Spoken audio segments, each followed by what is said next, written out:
வணக்கம். நான் உங்கள் அன்பான சயின்டிஃபிக் வேதிக் அஸ்ட்ராலஜர் அஸ்ட்ரோரஞ்சி பேசுகிறேன். நல்லது நினைப்போம், நல்லதே நடக்கும்.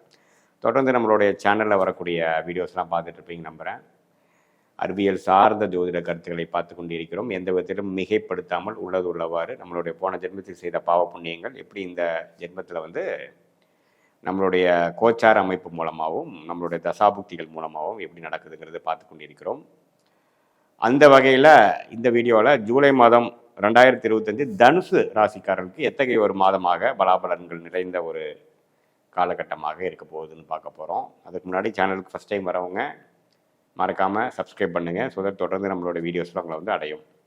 இப்போ பார்த்திங்கன்னா சயின்டிஃபிக் வேதிக் அஸ்ட்ராலஜிங்கிறது என்னென்னா, நம்ம ஒரு கிரகத்தோட ஸ்தானபலம், திக்பலம், அதோட இருக்கக்கூடிய அமைப்பு, அதை எந்த டிகிரியில் இருக்குது, சேர்க்கைனா எந்த அளவுக்கு சேர்ந்துருக்கு, எந்த அளவுக்கு விலகி இருக்குது, கோச்சார அமைப்பு எப்படி, ஆண்டு கிரகம் எப்படி இருக்குது, மாத கிரகங்கள் இப்போ பேச பேச அந்த மாதத்தில் எப்படி இருக்குது, இதெல்லாம் ஒருங்கிணைத்து பார்க்கும் பொழுது உங்களுடைய ஜாதகத்தையும் அதை சேர்த்து வச்சு பார்க்கும் பொழுது எப்படி நடக்க போகுது, எது மாதிரி விஷயங்கள் உங்கள் வாழ்க்கையில் நடக்க போகுது, எது சாதகமாக இருக்க போகுது, எது சாதகமற்றதாக இருக்க போகுது, எது எப்போ நடக்கும் அப்படிங்கிறதெல்லாம் நம்ம துல்லியமாக பார்க்கலாம்.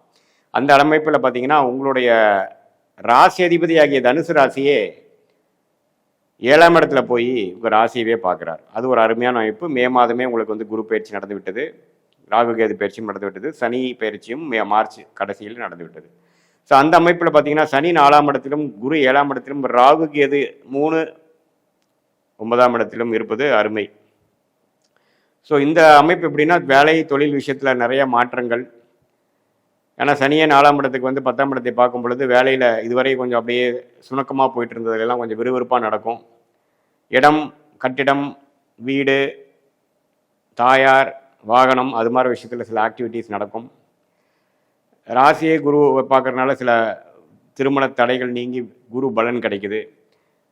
நம்ம நாளாக கல்யாணம் ஆகாமல் இருக்கிறவங்களுக்கு கல்யாணம் நடக்குது, காதல் கை கூடுகிறது, புதிய பங்குதாரர்கள் உங்களோட தொழிலுக்கு கிடைக்கிறாரு, கூட்டு தொழிலில் ஜெயிக்கக்கூடிய அமைப்பு. இதுவரை எல்லாம் செலவோ ஆகிட்டு இருந்து விரயம் ஆகிட்டு இருந்த தனுசு ராசிக்காரர்களுக்கு ஒரு செலவுகள் நின்று அடுத்த இந்த கடன்கள், சில கடன்களெல்லாம் எப்படி அடைக்குதுங்கிற மாதிரி யோசிக்கக்கூடிய ஒரு மனமாற்றங்கள், ஒரு மைண்டு ஸ்டெபிளைஸ் ஆகக்கூடிய அமைப்பு.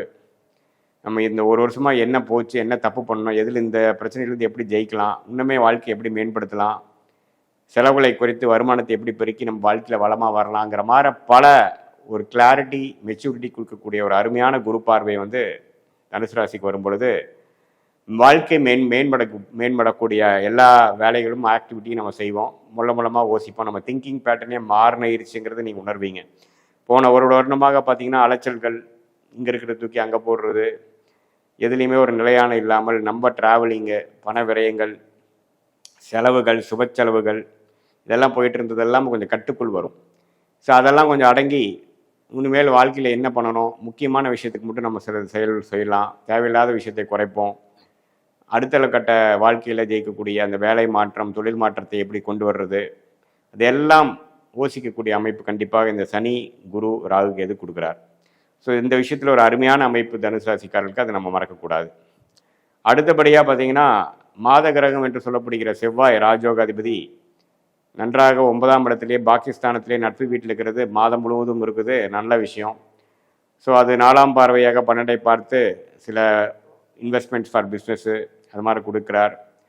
நல்ல ரியல் எஸ்டேட்டு, மெடிக்கல், அது மாதிரி விஷயத்தில் நல்ல முன்னேற்றங்கள், உத்வேகமாக செயல்படக்கூடிய அமைப்புகள், பல நாள்கள் வரக்கூடாத சில விஷயங்கள்லாம் இப்போ கையில் அடைஞ்சு அது மூலமாக பலன் பெறக்கூடிய அமைப்புகள், குழந்தைகள்னால அருமையான ஒரு பெனிஃபிட்ஸு, குழந்தைகள் செட்டில் ஆகிட்டாங்கிற ஒரு மனநிறைவு, அவங்களுக்கு நம்ம செய்த மெனக்கெடுதல் ஓரளவுக்கு பலன் கொடுக்கக்கூடிய அமைப்பு, பூர்வீகத்தில் ஒரு நல்ல பெனிஃபிட்ஸு, இந்த மாதிரி காம்படிட்டிவ் எக்ஸாம்ஸ் கிளியர் பண்ணி அரசு உத்தியோகத்துக்கு ட்ரை பண்ணுறவங்களுக்குலாம் நல்ல ஒரு ரிசல்ட்டு, அது மாதிரி எல்லா வயதினருக்கும் ஓரளவுக்கு பாசிட்டிவான சில சேஞ்சஸ் கொடுக்கக்கூடிய ஒரு அருமையான ஒரு மாதமாக இந்த 2025 ஜூலை மாதம் இருக்குதுங்க.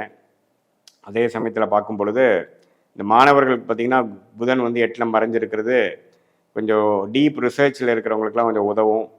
அதே சமயத்தில் சில ஒரு மாதிரி ஹையர் ஸ்டடீஸு அதெல்லாம் படிக்கிறவங்களுக்கு கொஞ்சம் தள்ளி போய் படிக்கிறது, என்ன படிக்கணுங்கிறதுல ஒரு கிளாரிட்டி, கொஞ்சம் சம்டைம்ஸ் சிலது கொஞ்சம் டபுள் மைண்டடாக அதுக்கப்புறம் ஒரு மாதத்தின் இறுதியில் தான் ஒரு கிளாரிட்டி கிடைக்கக்கூடிய அமைப்பும் சில பேத்துக்கு கொடுக்குதுங்க.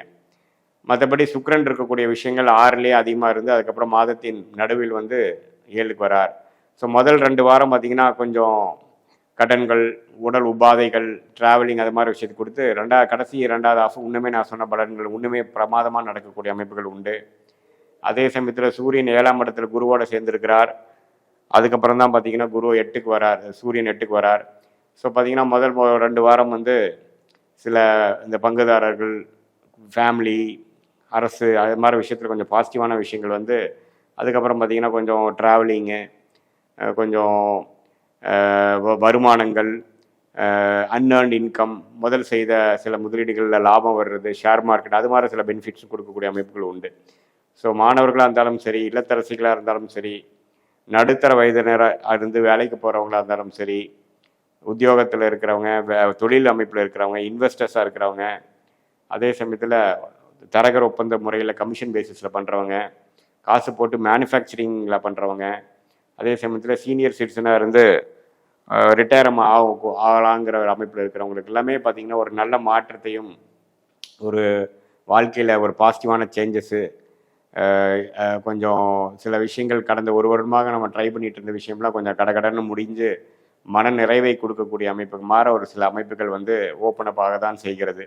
ஏன்னா இதில் ஆண்டு கிரகத்தின் அமைப்பு பார்த்திங்கன்னா அப்படி இருந்து அதே சமயத்தில் மாத கிரகத்தின் அமைப்பும் கொஞ்சம் பாசிட்டிவாக இருக்கிறனால போன ஒரு வருடமாக சில விஷயங்கள் செய்ய முடியாத விஷயங்கள் இந்த தடவை டக்குன்னு நம்ம முயற்சி எடுத்தோம்னா ஜெயிச்சிடலாம். அதனால் இந்த டைமை நல்லா யூஸ் பண்ணிக்கணும். முயற்சி திருவினையாக்குங்கிறது நீங்கள் கண்டிப்பாக மறக்கக்கூடாது. இது வந்து ஒரு பொதுவான பலன்களை தவிர உங்களுடைய ஜென்ம ஜாதகத்தில் எப்படி தசாபுக்திகள் போய் கொண்டிருக்கிறது, அதில் நீங்கள் எந்த லக்னத்தில் பிறந்தீங்க, உங்கள் லக்னாதிபதி எப்படி இருக்குது, உங்கள் லக்னத்துக்கு எந்த கிரகங்கள் வந்து இப்போ தசையாக நடக்குதோ அது உங்களுக்கு ராஜயோகத்தை கொடுக்கக்கூடியவரா, உங்கள் லக்னத்துக்கு நண்பரா, தசா புக்திகள் எப்படி போயிட்டுருக்கு, புக்திநாதன் எப்படி இருக்குது கோச்சாரத்தில், இப்போ நம்ம பேசின சனிப்பயிற்சி, குரு பயிற்சி இது மாதிரி விஷயங்களை வந்து அது பாசிட்டிவாக இருக்கா, உங்கள் தசா புக்திகளும் இந்த கோச்சார அமைப்பும் 2 பேரும் மிக்ஸ் பண்ணி நம்ம பார்க்கும் பொழுது உண்மையிலே அடுத்த வரக்கூடிய ஷார்ட் டேர்ம் என்ன, லாங் டேர்ம் என்ன, நீங்கள் எந்த மாதிரி முடிவுகள் எப்போ எடுக்கணும், சில விஷயங்கள் எப்போ நடக்கும் அப்படிங்கிற உங்கள் மனதில் இருக்கக்கூடிய பல டவுட்ஸ் அண்ட் சந்தேகங்களை வந்து நம்ம வந்து இந்திய வேத ஜோதிடர் மூலமாக அந்த காலகட்டங்களை பார்த்து எந்த நேரத்தில் எது நடக்குங்கிற மாதிரி மென்டலி ப்ரிப்பேர் பண்ணி பாஸ்ட் எப்படி இருந்தது, ப்ரெசென்ட் எப்படி இருக்குது, இப்போ லாங் டேர்ம் ஃபியூச்சர் எப்படி இருக்குது, ஷார்ட் டேர்ம் ஃபியூச்சர் எப்படி இருக்குங்கிறதெல்லாம் நம்ம பார்த்துக்கலாம். இது இப்போ நம்ம பேசுனது பார்த்திங்கன்னா ஒரு பொதுவான பலன் தான். இதில் நான் இங்கே சொன்ன பலன்கள் இன்னும் கொஞ்சம் தூக்கலாக, இன்னும் கொஞ்சம் ஃபேவரபிளாக, இன்னும் கொஞ்சம் சாதகமாக பார்க்கணுன்னா உங்களுக்கு அருமையான தசாபுக்திகள் நடந்திருக்கணும். அது என்ன தசை இருக்குன்னு பார்க்கணும். அதே சமயத்தில் சொன்ன பலன்கள் கொஞ்சம் குறைமாயின் அது வந்து உங்கள் தசாபுக்திகள் குறைவான தசாபுக்திகளாக காரணமாக இருக்கலாம். ஸோ இதுதான் வந்து கோச்சார் அமைப்பும் தசாபுக்தி அமைப்பும் ஒருங்கிணைத்து நம்ம பார்க்கும் பொழுது இன்னுமே துல்லியமான பலன்கள் எடுத்து வாழ்க்கையில் நம்ம செய்யக்கூடிய ஆக்டிவிட்டீஸ் அண்ட் முயற்சிகள்லாம் வந்து நம்மளுடைய கர்ம பலனுக்கு நிகராக நம்ம அலைன் பண்ணிட்டு நம்ம பிராப்தம் என்னவோ அதுக்கு தகுந்த மாதிரி நம்ம செயல்பாடுகளை செய்யும் பொழுது வாழ்க்கையில் பொருள் விரயங்கள், சமய விரயங்கள் செய்யாமல் வாழ்க்கையில் மேலும் மேலும் வெற்றி பெறலாம் என்பதை நான் சொல்லிக்கிறேன். மீண்டும் மற்றொரு காணொளியில் சந்திப்போம். நன்றி, வணக்கம்.